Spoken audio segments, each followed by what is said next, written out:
FMCG कंपनियों को quick commerce platform से होने वाली कमाई घटकर अब किराना स्टोर या रिटेल स्टोर से होने वाली कमाई के बराबर रह गई है। एफएमसीजी कंपनियों को क्विक कॉमर्स प्लेटफॉर्म पर ग्राहकों को आकर्षित करने के लिए विज्ञापन पर ज़्यादा खर्च करना पड़ रहा है, जिस वजह से प्लेटफॉर्म से होने वाली कमाई के मार्जिन में गिरावट आई है। हाल के दिनों में क्विक कॉमर्स प्लेटफॉर्म ने प्रोडक्ट्स की प्रीमियम लिस्टिंग के लिए विज्ञापन की दरों में बढ़ोतरी भी की है। इस वजह से एफएमसीजी कंपनियों की कमाई घटी है। सर, कैसे समझें इस ट्रेंड को?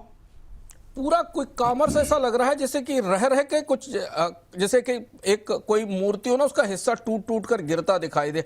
हर हफ्ते हमें कुछ ऐसी खबर आ रही है जिसमें हमें इस क्विक कॉमर्स का जो पूरा स्ट्रक्चर है वो जड़ों से हिलता दिखाई दे रहा है। हमने आपको बताया कि क्विक कॉमर्स पर कमीशंस कम हो रहे हैं, फिर उसके बाद क्विक कॉमर्स कंपनियों के घाटे बढ़ रहे थे, फिर ऐप्स के डाउनलोड कम होना शुरू हुए, यूसेज कम होना शुरू हुआ। और अब जो प्रमुख रिश्ता है क्विक कॉमर्स और एफएमसीजी प्रोडक्ट का, क्योंकि उन्हीं की सबसे ज़्यादा बिक्री होती है क्विक कॉमर्स से, ब्लिंकिट, ज़ेप्टो या इंस्टामार्ट से आप उसी तरीके के सामान मंगाते हैं।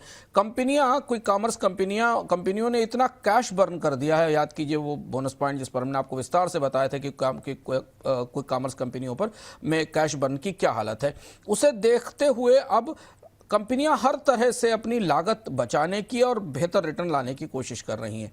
इसलिए एफएमसीजी कंपनियों को अब इन प्लेटफॉर्म्स के जरिए सामान बेचने में ज़्यादा खर्च करना पड़ रहा है। आपका प्रोडक्ट अच्छा है और अगर स्क्रॉल में ऊपर दिखाई दे तो स्वाभाविक सी बात है कि ग्राहक उसे पहले चुनते हैं, और इसके लिए अब इन कंपनियों ने, ब्लिंकिट, ज़ेप्टो ने अपने प्रीमियम मांगना शुरू कर दिया है।